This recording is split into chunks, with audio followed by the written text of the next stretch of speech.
अस्सलामुअलैकुम। ધોરણ 12 વિષય વાણિજ્ય વ્યવસ્થા અને સંચાલન, પ્રકરણ 8 નાણાકીય સંચાલન.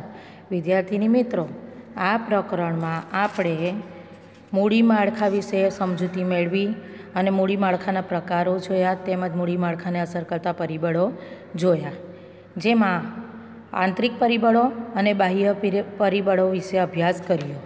ત્યારબાદ આપણે કાર્યશીલ મૂડી કોને કહેવામાં આવે છે તેના વિશે પણ અભ્યાસ કર્યો. કાર્યશીલ મૂડી કોને કહેવાય છે? તો ધંધાકીય એકમના રોજબરોજના ખર્ચ ચૂકવવા માટે જે મૂડીની જરૂરિયાત ઉદ્ભવે છે તેને કાર્યશીલ મૂડી કહેવામાં આવે છે. કાર્યશીલ મૂડી સામાન્ય રીતે ચાલુ મિલકતોમાં રોકાયેલી હોય છે.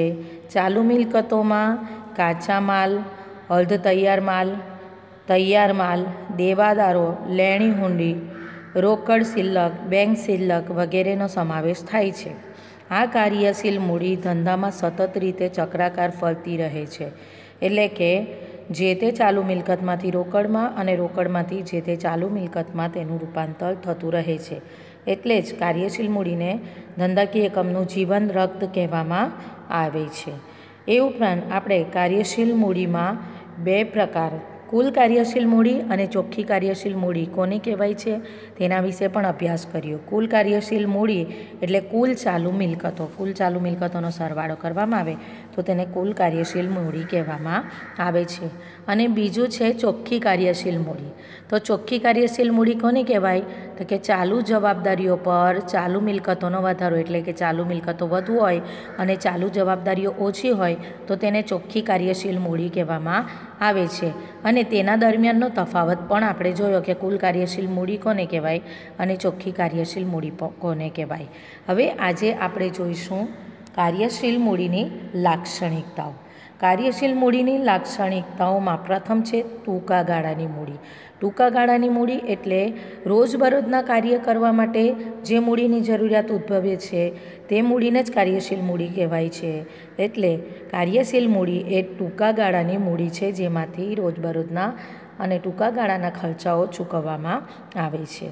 બીજું છે ચાલુ મિલકતોમાં રોકાણ. આપણે આગળ એની વ્યાખ્યામાં જોઈ ચૂક્યા છીએ કે આ કાર્યશીલ મૂડીમાં કોનો સમાવેશ થાય છે? તો કે ચાલુ મિલકતોમાં જેનો સમાવેશ થાય છે તે તમામનો કાર્યશીલ મૂડીમાં પણ સમાવેશ થાય છે. એટલે કે કાર્યશીલ મૂડી ચાલુ મિલકતોમાં રોકાયેલી હોય છે. અને ચાલુ મિલકતોમાં દેવાદારો, લેણી હુંડીઓ, ટૂંકા ગાળાની જામીનગીરીઓ તેમજ કાચો માલ, અર્ધ તૈયાર માલ, રોકડ શિલ્લક, બેંક શિલ્લક વગેરેનો સમાવેશ થાય છે. ત્રીજી લાક્ષણિકતા છે તરલતા. તરલતા એટલે શું? તો કે જે મિલકતનું સરળતાથી અને ઝડપથી રોકડમાં રૂપાંતર થતું હોય તો તેમાં તરલતા વધુ પ્રમાણમાં છે તેવું કહેવામાં આવે છે. તો તરલતા એ કાર્યશીલ મૂડીનું પાયાનું લક્ષણ છે. બધી જ ચાલુ મિલકતો કે જેમાં કાર્યશીલ મૂડી રોકાયેલી છે તેનું સરળતાથી અને ઝડપથી, એટલે કે ટૂંકા ગાળામાં 1 વર્ષના સમયગાળા દરમિયાન રોકડમાં રૂપાંતર થાય છે. એટલે કાર્યશીલ મૂડીમાં તરલતાનું તત્વ જોવા મળે છે. ચોથું લાક્ષણિકતા છે ઓછું જોખમ. કાર્યશીલ મૂડી ધંધામાં ફરતી રહે છે એટલે કે ચાલુ મિલકતોનું રોકડમાં અને રોકડનું ચાલુ મિલકતોમાં રૂપાંતર થતું રહે છે. તથા તે ટૂંકા ગાળા માટેની છે, એટલે કે 1 વર્ષથી ઓછા સમયગાળા માટેની મૂડી છે અને તેનું સરળતાથી રોકડમાં રૂપાંતર થતું હોય છે. તેથી તેમાં જોખમનું તત્વ ઓછું રહેલું છે. પાંચમી લાક્ષણિકતા છે બદલાતું સ્વરૂપ. આપણે આગળ જોઈ ગયા કે ચાલુ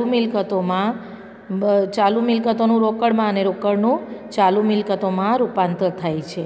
જે ચાલુ મિલકતોમાં કાર્યશીલ મૂડીનું રોકાણ થયું છે તેનું સ્વરૂપ સતત બદલાતું રહે છે.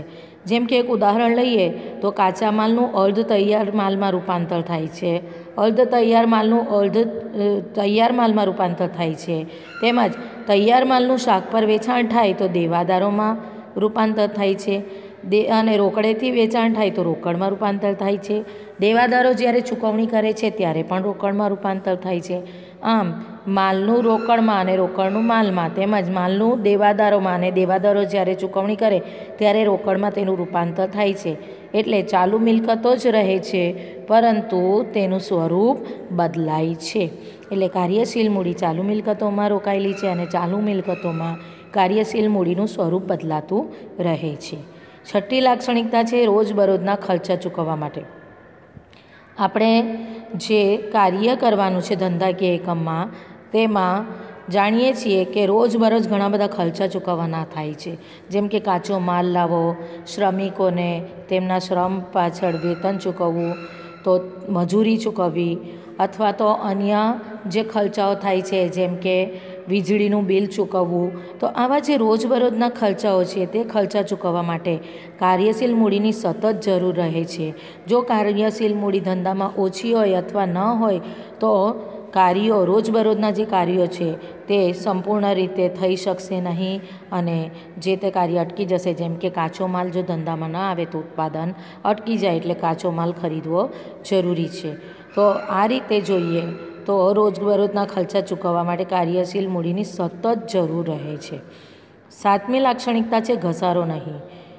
ધંધામાં ફરતી મૂડી અને તેનું સ્વરૂપ સતત રીતે બદલાતું રહે છે, તેથી તેની ઉપર ઘસારો ગણાતો નથી. કાયમી મિલકતો હોય તો તે લાંબા ગાળા સુધી ઉપયોગમાં લેવાય છે અને તેનું અવમૂલ્યન થાય છે, એટલે કે તેના મૂલ્યમાં ઘટાડો થાય છે, તેથી તેની ઉપર ઘસારો ગણવામાં આવે છે. પરંતુ અહીંયા કાર્યશીલ મૂડીનું સ્વરૂપ સતત બદલાતું રહે છે અને તે ટૂંકા ગાળાની મૂડી છે, એટલે તેની ઉપર ઘસારો ગણાતો નથી. આઠમી લાક્ષણિકતા છે ધંધાના પ્રકાર અને સ્વરૂપ પ્રમાણે જરૂરિયાત. ધંધો નાનો હોય તો તેમાં ઓછી કાર્યશીલ મૂડીની જરૂરિયાત હોય અને ધંધો મોટો હોય, મોટા કદના ધંધાકીય એકમમાં વધુ પ્રમાણમાં કાર્યશીલ મૂડીની જરૂરિયાતો રહે છે. એ ઉપરાંત તેના સ્વરૂપ પ્રમાણે, જેમ કે આપણે જોયું કે ઉદ્યોગો એટલે કે ઉત્પાદન કરતું એકમ હોય તો તેમાં કાર્યશીલ મૂડીની જરૂરિયાત વધુ હોય. તેની સામે વેપાર કરતું એકમ હોય કે સેવા આપતું એકમ હોય, તો વેપાર કરતું એકમ હોય તો તેમાં ઓછી કાર્યશીલ મૂડીની જરૂરિયાત હોય અને સેવા આપતું એકમ હોય તો તેની કયા પ્રકારની સેવાઓ છે તે મુજબ તેમાં કાર્યશીલ મૂડીની જરૂરિયાત હોય છે. એટલે કાર્યશીલ મૂડીની જરૂરિયાત ધંધાના પ્રકાર અને સ્વરૂપના ઉપર આધાર રાખે છે. આથી દરેક ધંધામાં તેનું પ્રમાણ ઓછું વધતું હોય છે. કોઈક એકમમાં વધુ કાર્યશીલ મૂડીની જરૂરિયાત હોય છે તો કોઈક એકમમાં ઓછી કાર્યશીલ મૂડીની જરૂરિયાત હોય છે. આ થયું કાર્યશીલ મૂડીની લાક્ષણિકતાઓ. આવતા સેશનમાં ફરીવાર મળીશું. ત્યાં સુધી ઘરે રહો, સુરક્ષિત રહો. અલ્લાહ હાફિઝ.